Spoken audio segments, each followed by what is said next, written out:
গেল রব তোলার কিছুই নেই। অন্নপূর্ণা যোজনা নিয়ে কী দাবি শুভেন্দু অধিকারীর? অন্নপূর্ণা যোজনার টাকা অ্যাকাউন্টে ঢুকছে অনেকের, কেউ আবার এখনও পাননি। তা নিয়ে রাজ্য জুড়ে চলছে জোর তরজা। টাকা অ্যাকাউন্টে না ঢোকায় মাথায় হাত দিয়েছেন বহু মহিলা। সাংবাদিকদের মুখোমুখি হয়ে সকলকে আশ্বস্ত করলেন মুখ্যমন্ত্রী শুভেন্দু অধিকারী। নিয়ম মেনে যোগ্য প্রাপকদের টাকা দেওয়া হবে বলেই জানান তিনি। এদিন মুখ্যমন্ত্রী বলেন, আমরা মাত্র 2 মাস ক্ষমতায় এসেছি, প্রধানমন্ত্রী ঘোষণা মতো সরকারি পরিষেবা চালু করেছি। তার মধ্যে অন্যতম হলো অন্নপূর্ণা যোজনা। সেই প্রকল্পের পরিষেবা ইতিমধ্যে রাজ্যের মহিলারা পেয়েছেন। এত বড় পরিষেবা দেওয়ার ক্ষেত্রে কিছু সমস্যা হচ্ছে, তাই বলে গেল রোপ তোলার কিছুই নেই।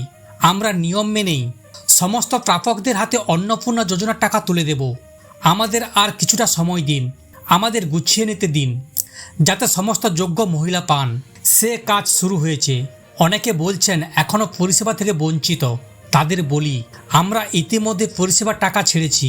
কিছু ত্রুটির কারণে অনেকের কাছে পৌঁছয়নি। আর যারা পরিষেবা পেয়েছেন তারা সকলে প্রধানমন্ত্রী এবং মুখ্যমন্ত্রীকে অভিনন্দন জানাচ্ছেন। শুভেন্দুর সাফ বার্তা, সরকারি পরিষেবায় কোনো ভেদাভেদ সরকারের তরফে করা যায় না। রাজ্যের প্রায় প্রত্যেক মানুষের বিনামূল্যে চিকিৎসা পরিষেবা নিয়েও এদিন আরও একবার মুখ খুললেন শুভেন্দু। তিনি বলেন, যাদের 70 বছরের বেশি বয়স তাদের কোনো মাপকাঠি থাকবে না।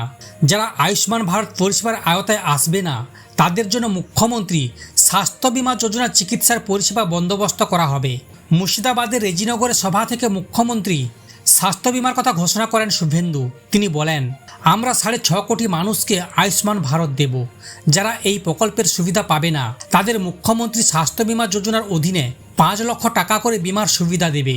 শুধু রাজ্যে নয়, যাতে ভিন রাজ্যেও এই প্রকল্পের সুবিধা পাওয়া যায় তার ব্যবস্থা করবে আপনাদের সরকার। আয়ুষ্মান ভারতের অন্তর্ভুক্তির কাজ চলছে রাজ্যে, চলছে ফর্ম ফিল আপ। তবে কারা এই প্রকল্পের অধীনে সুবিধা পাবেন তা নিয়ে সংশয় তৈরি হয়েছে। সেই সন্দেহ বা সংশয় দূর করে বড় ঘোষণা করেন তিনি।